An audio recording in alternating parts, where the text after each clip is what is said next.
সম্প্রতি বাংলাদেশের কয়েকটি জেলায় বিলুপ্তপ্রায় একটি সাপ নিয়ে আতঙ্ক ছড়িয়ে পড়েছে। বিলুপ্ত ঘোষণা করা এই সাপের নাম রাসেলস ভাইপার বা চন্দ্রবোরা।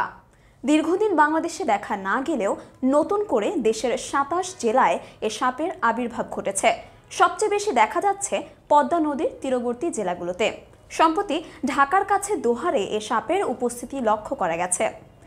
চট্টগ্রামের ভেনম রিসার্চ সেন্টার জানিয়েছে, শুধু বাংলাদেশে নয়, ভারত, ভুটান, থাইল্যান্ড, কম্বোডিয়া, চীন ও মিয়ানমারেও এই ভয়ঙ্কর বিষধর সাপের উপস্থিতি রয়েছে। এ সাপ সাধারণত ঘাস, ঝোপ, বন, ম্যানগ্রোভ ও ফসলের ক্ষেতে বাস করে। বিশ্ব স্বাস্থ্য সংস্থার প্রতিবেদন অনুযায়ী বাংলাদেশে প্রতি বছর অন্তত ৫,৮০,০০০ মানুষ সাপের কামড়ের শিকার হন এবং এদের মধ্যে প্রায় ৬,০০০ মানুষ মারা যান। গত ৩ মাসে মানিকগঞ্জে অন্তত ৫ জন প্রাণ হারিয়েছেন এ সাপের দংশনে।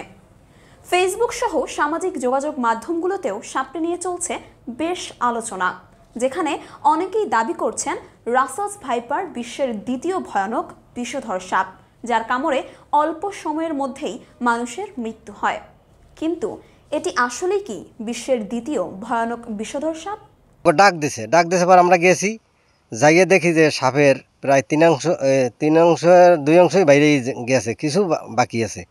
পরে আমি যাইয়া ওদেরকে ওই বাইরে যাইব, এই একটা লাঠি হাতে নিছি, হাতে নিয়া ওইটারে এই যাইতে ধরছি, চাইছিলাম যে হাতে ধরবো, তো ওরা কয় না এটা রাসেল ভাইপার, এটা তো বাস্তবেই রাসেল ভাইপার, এতে কামড় দিলে বাঁচবেন না। পরে আমি ওই লাঠি দিয়া এক লাঠি দিয়ে যাইতে ধরছি, আর এক লাঠি দিয়া ওই মুখের মধ্যে ঢুকাই দিছি।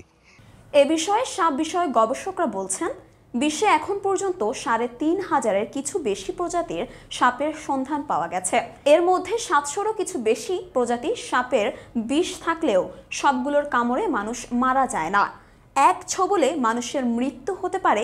প্রকৃতিতে এমন বিষধর সাপের সংখ্যা মাত্র ২৫০-র কাছাকাছি বলে জানাচ্ছেন গবেষকরা।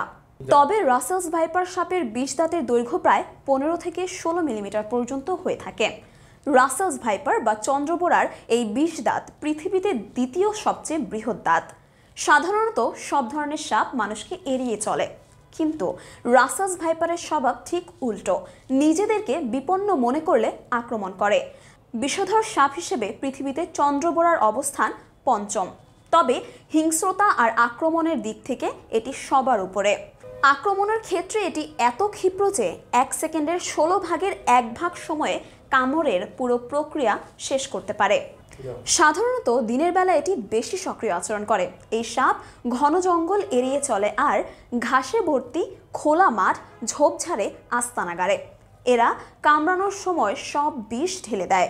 সাধারণত রাসেলস ভাইপার কামড় দেওয়ার পর দংশনের স্থানে প্রচণ্ড ব্যথা হয় এবং ফুলে যায়। সে সাথে ঘণ্টাখানেকের মধ্যে এর আশেপাশের কিছু জায়গাও ফুলে যাওয়ার সম্ভাবনা থাকে। বিভিন্ন চিকিৎসা সাময়িকী থেকে জানা যায়, গোখরো সাপের দংশনের গড় ৮ ঘন্টা পর, কেউটে সাপের দংশনের গড় ১৮ ঘন্টা পর ও চন্দ্রবোরা বা রাসেলস ভাইপারের দংশনের গড় ৭২ ঘন্টা বা ৩ দিন পর রোগীর মৃত্যু হতে পারে। বেশিরভাগ ক্ষেত্রে এই সময়সীমার মধ্যেই যদি অ্যান্টিভেনাম প্রয়োগ করা যায়, তাহলে আক্রান্ত ব্যক্তির জীবন বা অঙ্গ প্রত্যঙ্গ বেঁচে যায়।